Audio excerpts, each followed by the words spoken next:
el proceso alimentario, siendo sinceros, es cerca del 70% de la carga de los juzgados de familia a nivel nacional. No estoy hablando solamente juzgados de familia, estoy hablando a nivel general.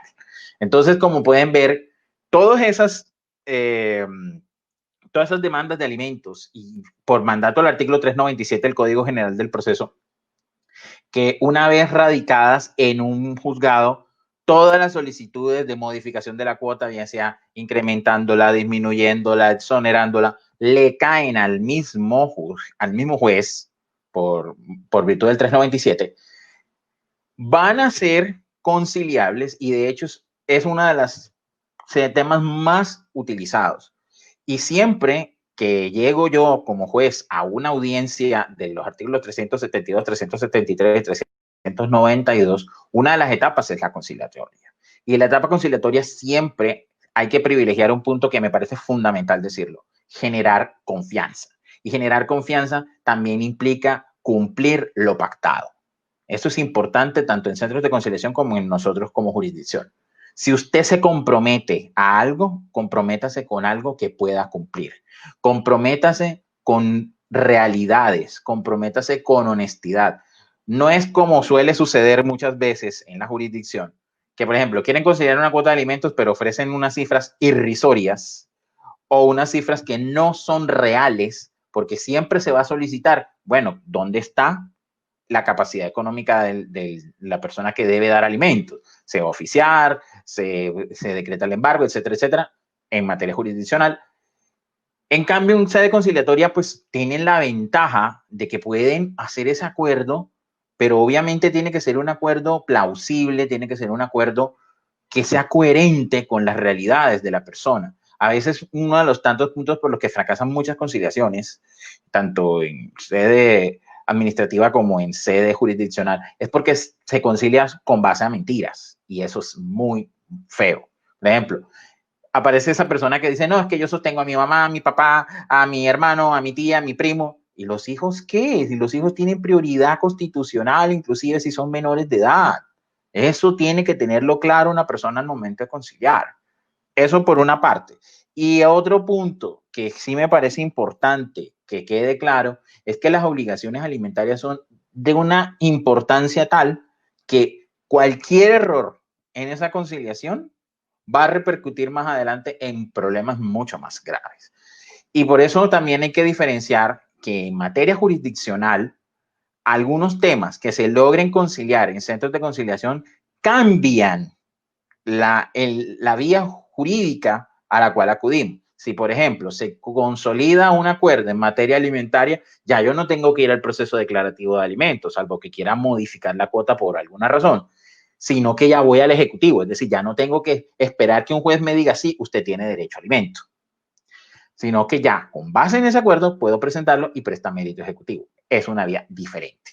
Pero también se puede ahorrar esa vía del ejecutivo si la persona logra llegar con la honestidad debida, con la honradez para llegar a un acuerdo conciliatorio. Y también hay un punto importante que hay que tener en cuenta y es que las personas tienen que tener palabra y cumplir esa palabra. Esa palabra es fundamental en materia de derecho de familia. Cuando hablamos de declaración de unión marital, de hecho, su disolución y liquidación, tenemos que hacer un pero. Solamente cuando se está hablando entre los ex compañeros permanentes. Si, por ejemplo, la causal por la cual se terminó la unión marital de hecho fue por la muerte de uno de ellos, no se puede conciliar porque es un tema puramente de acuerdo de voluntades entre los compañeros permanentes. Pero si están vivos y se quieren separar y quieren disolver la sociedad patrimonial que eventualmente surgió entre ellos, lo pueden hacer ante un centro de conciliatorio y después lo llevan a una notaría. Vean que ya el trámite cambió, ya no es siempre la vía jurisdiccional, sino que ya se tramita por vía notarial. Eso por otra parte.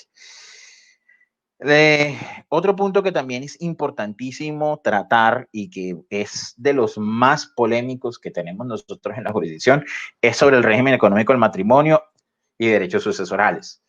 una claridad. No es que yo voy a conciliar una sucesión como tal en un centro de conciliación. Es decir, no es que ya me voy a ir del centro de conciliación con la sucesión hecha. No, me voy a ir con el acuerdo de voluntades, siempre es cuando es mutuo acuerdo, estipulado de cómo se va a hacer la partición de los bienes que pertenecieron en vida a una persona para llevarlo a una notaría, porque las notarías son las que tramitan las sucesiones cuando hay mutuo acuerdo entre personas capaces, es decir, entre adultos. Porque si hay un menor de edad, para salvaguardar el derecho de ese menor de edad, la idea es que eso sí se tramite por la vía jurisdiccional, pero se tiene una gran ventaja, que ya el camino está más expedito y ya no habrá tanta oposición, aunque igual se agotan las etapas del proceso liquidatorio como tal.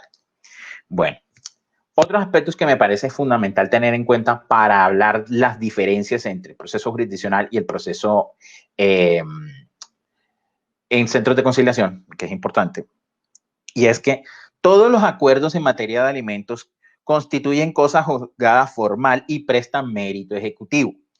Es decir, ¿por qué son cosas juzgadas formal? Porque sobre el mismo tema se puede volver a conciliar o se puede volver a iniciar un proceso siempre que la obligación alimentaria sea exigible y las condiciones del beneficiario o del obligado puedan ser revisadas para establecer condiciones justas en el cumplimiento de la obligación. Recientemente hubo una sentencia de la Corte Suprema de Justicia en que se le dijo a un juzgado de familia, oiga, usted no tiene por qué pedirle a una persona que está en un proceso ejecutivo que él tenga que hacer la disminución de la cuota alimentaria si usted tiene acreditado y probado al interior de su proceso de ejecutivo que esa persona, por ejemplo, dejó de trabajar y estuvo en absoluta imposibilidad de tener recursos para poder tener dinero.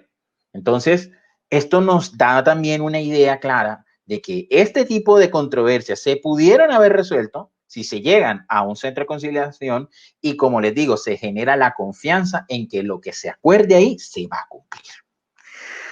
Es que en familia es definitivo verificar también, y esto sí es un tema más de nosotros como jueces, los registros civiles con el fin de que todas las obligaciones que se adquieran o reconozcan por parentesco tengan un respaldo legal. En ese sentido, la exigencia probatoria va a ser siempre en materia jurisdiccional los registros civiles. En cambio, en sede conciliatoria puede aminorarse un poco la carga. ¿Por qué? Porque tú puedes convocar a una persona sin necesidad de obligatoriamente aportar el registro civil de nacimiento. Claro, como dice un programa extinto en la televisión, si lo tiene, tráigalo. Pero ahí está. Entonces tú lo puedes citar y puedes, con esa oportunidad de acercarse, acercarse a esa persona a conciliar sus diferencias. Eso es importante. Precisamente, perdóname que lo interrumpa, doctor García, precisamente ahí quería hacer énfasis. Yo quería mostrar, o nosotros queremos mostrar, la formalidad. Cuando un abogado litigante llega a la justicia formal estatal para presentar una demanda por petición de alimentos, ¿sí? ¿Qué tiene que hacer? Usted no decreta en esos alimentos si no está demostrado el parentesco. ¿Estoy en lo cierto? Totalmente, sí, porque es que es lo que te da vocación alimentaria según el 411 del Código Civil.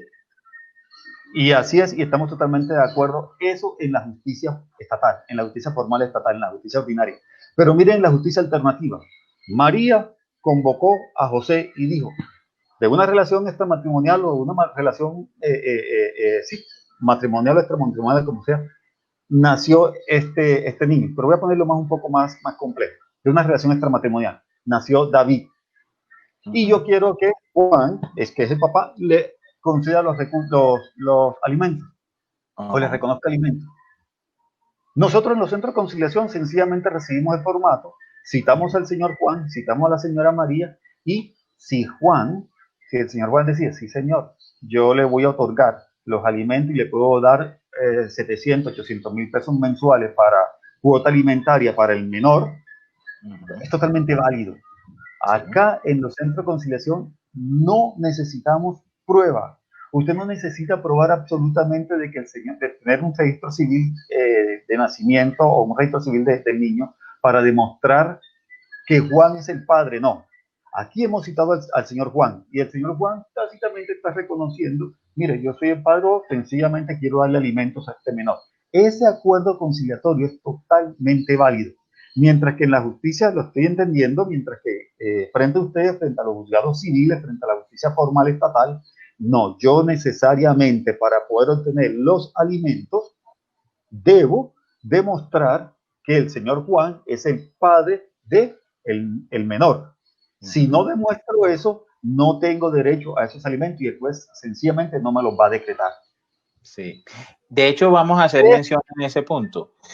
Con el 386 del Código General del Proceso, en ese tipo de procesos donde no se ha acreditado ese parentesco, toca hacer una investigación de paternidad. Esa investigación de paternidad tiene unos bemoles que es importante tener en cuenta en justicia ordinaria. ¿Cuáles son? Para poder decretar el alimento, yo tengo que tener un fundamento plausible de que efectivamente está esa obligación, privilegiando el interés superior del niño, etcétera, etcétera, etcétera. Es decir, la mamá me va a tener que acreditar, por ejemplo, fotografías con la persona de la cual dice que es el padre del menor, que ha habido una relación, etcétera, etcétera, etcétera, que obviamente se someterán a una evaluación al interior del proceso cuando se llegue a sentencia. Pero además, otro punto importante que guarda mucha relación con lo que usted está comentando, doctor Varela, es que para yo llegar a decir, sí, hay la obligación alimentaria, yo tengo que señalar una prueba de ADN, que obviamente la conciliación no necesariamente la tiene que decretar, que es una prueba forzosa en ese tipo de procesos. Y las pruebas de ADN, que no las hacemos nosotros los juzgados, sino el Instituto Colombiano de Medicina Legal, se tardan aproximadamente entre 4 a 8 meses en realizarse, lleguen los resultados, se controvierta la prueba, se señale fecha de audiencia, etcétera, etcétera, etcétera.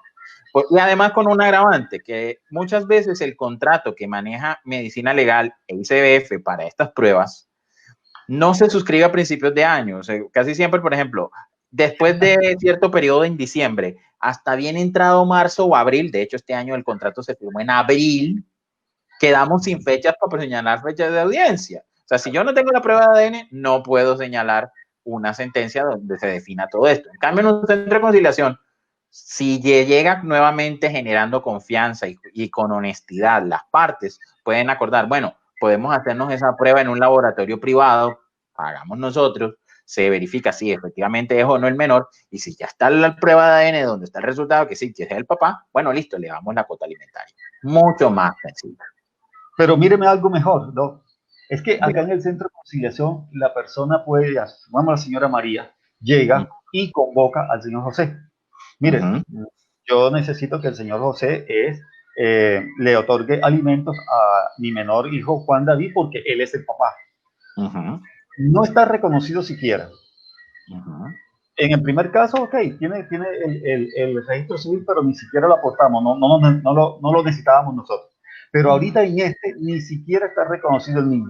Pero la señora María llegó al centro de conciliación, solicitó los alimentos, convocó al papá del menor, al que él dice que es papá del menor. El papá del menor llegó, o sea, el señor David llegó, participó en la audiencia de conciliación y decidió otorgarle los alimentos. Sí, señor, yo le otorgo los alimentos, no obstante que el niño no está reconocido, por mí, sí es mi hijo, y yo le otorgo los alimentos. Mira, y tiene dos cosas. Uno, el tema de la investigación, del proceso de investigación de la paternidad, no hay necesidad de hacerlo desde mi concepto, usted me corregirá. No hay necesidad de hacerlo. ¿Por qué? Porque en el acuerdo, ¿sí? Ahí está el señor diciéndole, mire, yo soy el padre y yo otorgo esto. Y en el acuerdo el papá puede decir, el citado puede decir, y me comprometo a concurrir el día 20 de mayo del 2020 a las 3, 4 de la tarde en la notaría tal a reconocer a mi hijo. El reconocimiento voluntario. Claro. Supongamos que llegó el 20 de mayo, pasó y no concurrió el señor. La señora María, con esa acta de conciliación, inicia un proceso de obligación de hacer, un proceso ejecutivo por obligación de hacer, porque esta acta presta mérito ejecutivo, y le dice al señor juez, si el señor Juan no ha firmado el registro, el reconocimiento, aquí está, por favor,